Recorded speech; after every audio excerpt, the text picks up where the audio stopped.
Lebanon ইস্যুতে ইসরায়েলের প্রধানমন্ত্রী বেনিয়ামিন নেতানিয়াহুর ওপর ট্রাম্প প্রশাসনের অসন্তোষ বাড়ছে বলে মনে করছেন বিশ্লেষকরা। যুক্তরাষ্ট্র ইরান সমঝোতায় বিভিন্ন ফ্রন্টে সামরিক অভিযান বন্ধের কথা থাকলেও ইসরায়েল লেবাননে হামলা চালিয়ে যাচ্ছে।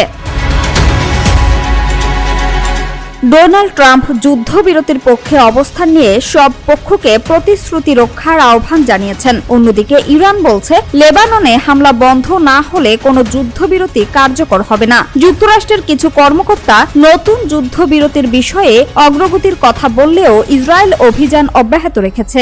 একই সঙ্গে ইরান জানিয়েছে, তারা প্রতিরোধ ফ্রন্টের স্বার্থ উপেক্ষা করে কোনো চুক্তিতে যাবে না। বিশ্লেষকদের মতে, পুরো সমঝোতার সবচেয়ে জটিল অংশ এখন লেবানন। ইসরায়েলপন্থী কিছু গোষ্ঠীও চুক্তির সমালোচনা করে বলছে, এতে দেশটির নিরাপত্তা ঝুঁকিতে পড়তে পারে। এদিকে মার্কিন ভাইস প্রেসিডেন্ট জেডি ভ্যান্স ইসরায়েলকে শান্তি প্রক্রিয়াকে সম্মান করার আহ্বান জানিয়েছেন। ফলে প্রশ্ন উঠেছে, ট্রাম্প কি সত্যি নেতানিয়াহুর ওপর কার্যকর চাপ তৈরি করতে পারবেন? সামিয়া সুলতানা, ঢাকা ওয়াচ।